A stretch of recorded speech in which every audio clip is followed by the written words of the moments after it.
In the vast, ancient lands of Canaan, amidst the rolling hills and arid plains, a man named Isaac found himself in a peculiar and dangerous situation. The story of Isaac and Rebekah, as told in the book of Genesis, is more than just a tale of love and survival. It is a profound exploration of human nature, faith, and the intricate web of divine intervention and human action. This video delves into the complexities of Isaac's life, from his decision to pass off his wife as his sister to his eventual prosperity and the tragic consequences of his favoritism towards his sons. The narrative is a mosaic of moments that reveal the human condition in all its frailty and resilience. Isaac, the son of Abraham and Sarah, was a man of few words and many trials. Unlike his father, who was a bold and sometimes reckless figure, Isaac was often portrayed as passive and introspective.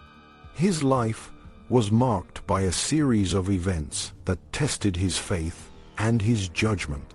One of the most significant episodes in Isaac's life occurred when he and his wife, Rebekah, fled to the land of the Philistines to escape a famine. It was during this time that Isaac faced a dilemma that mirrored the challenges his father had once endured.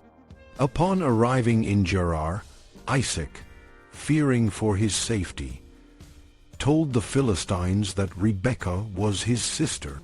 This was a lie, but it was one born of fear and a desire to protect himself and his wife.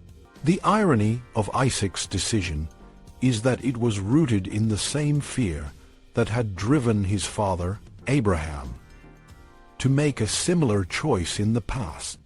Abraham, too, had passed off Sarah as his sister, and both men's actions had led to near disastrous consequences.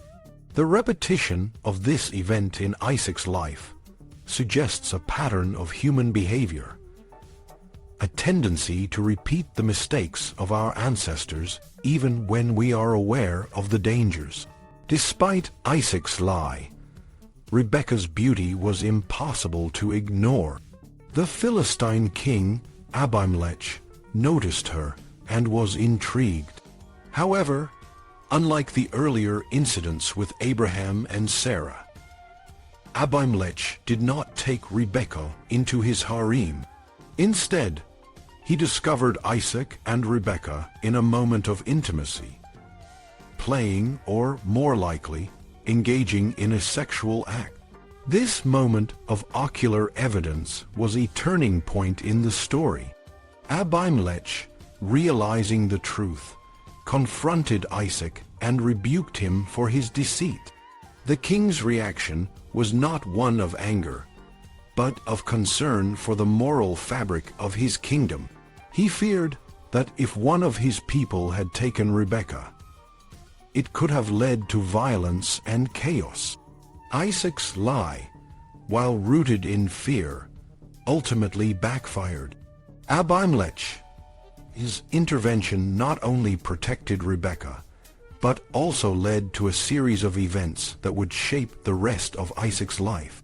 The king ordered his people to leave Isaac and Rebekah alone, and in a twist of fate, Isaac's deception led to a period of prosperity. Isaac, a man of the land, began to sow and reap bountiful harvests. His wealth grew, and he became a respected figure among the Philistines. However, his success did not come without envy.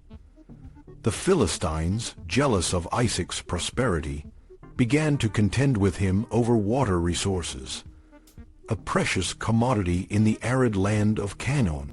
The struggle over wells is a recurring theme in the biblical narrative, and it serves as a metaphor for the broader conflicts that would arise between Isaac's descendants. The wells, symbols of life and sustenance, became sources of contention, and Isaac's efforts to secure water for his family and flocks were met with resistance. Despite the challenges, Isaac's perseverance paid off, and he eventually found a new, undisputed well, which he named Rehoboth, meaning open spaces. This moment of triumph foreshadowed the future conflicts between his sons, Esau and Jacob, and the eventual resolution that would come after years of struggle. The story of Isaac's prosperity and the conflicts over water resources sets the stage for the next major event in his life: the blessing of his sons. Isaac, now an old man and nearly blind, decided to bless his firstborn son, Esau. The blessing, a powerful and irrevocable act, was meant to confer upon Esau the rights and responsibilities of the firstborn. However, Isaac's wife, Rebekah, had other plans. She favored their younger son, Jacob, and conspired to ensure that he would receive the blessing. The deception that followed is one of the most dramatic and emotional moments in the biblical narrative. Rebekah, a woman of great cunning and determination, instructed Jacob to deceive his father. She prepared a dish of meat, similar to the one Esau would have brought, and dressed Jacob in Esau's clothing. She even used the skins of goats to make Jacob's smooth skin feel hairy, mimicking Esau's rough exterior.